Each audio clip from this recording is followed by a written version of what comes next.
Seorang balita berinisial KA, 3,5, menjadi korban ketidakharmonisan kedua orang tuanya. KA dibunuh oleh pacar sang ibu dengan cara diracun menggunakan racun tikus yang dicampur dengan susu. Peristiwa tragis itu di Kecamatan Mojo Agung, Kabupaten Jombang, Jawa Timur pada Rabu, 11 Desember 2024, siang.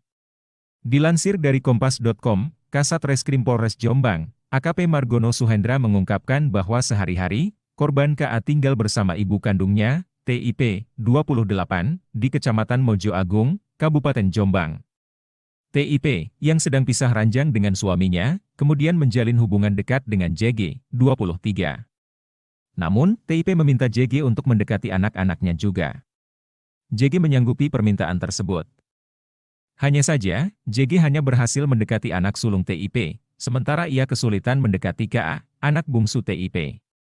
Pendekatan pada anak pertama berhasil, tetapi saat mendekati anak kedua, ternyata tidak berhasil, ungkap Kasat Reskrim Polres Jombang, AKP Margono Suhendra. Karena korban masih balita, banyak tingkahnya yang membuat terduga pelaku, JG, merasa emosi, lanjut Margono. Emosi JG kemudian dilampiaskan dengan menyusun rencana pembunuhan yang melibatkan AZ sebagai rekannya. Kedua pelaku bahkan memesan racun tikus cair dari toko online sebagai bagian dari rencana awal mereka. Setelah paket diterima, terduga JG bersama rekannya, AZ, menginap di rumah korban. Yaitu rumah ibu kandung korban, ujar Margono. Racun tikus tersebut kemudian dicampurkan ke dalam susu yang diberikan kepada korban selama 4 hari berturut-turut. Peristiwa ini terjadi saat keduanya menginap di rumah ibu korban. JG dan AZ tinggal di rumah ibu kandung korban mulai tanggal 6 hingga 9 Desember 2024. Pada Rabu, 11 Desember 2024, korban mengalami kejang-kejang hingga akhirnya dilarikan ke rumah sakit. Kemudian, pada Kamis, 12 Desember 2024, dini hari, korban dinyatakan meninggal dunia. Modusnya, terduga JG tidur bersama ibu korban di malam hari. Sedangkan terduga AZ yang selalu menyiapkan cairan racun tikus, jelas Margono.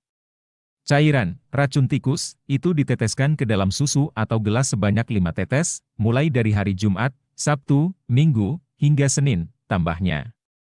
Sebelum meninggal, korban sempat dibawa ke PKU Muhammadiyah karena mengalami sejumlah luka pada Rabu, 11 Desember 2024, siang. Karena kondisinya semakin memburuk, KA kemudian dilarikan ke RSI Sakinah, Mojokerto. Saat dibawa ke rumah sakit, KA ditemani oleh ibu kandungnya dan seorang pria.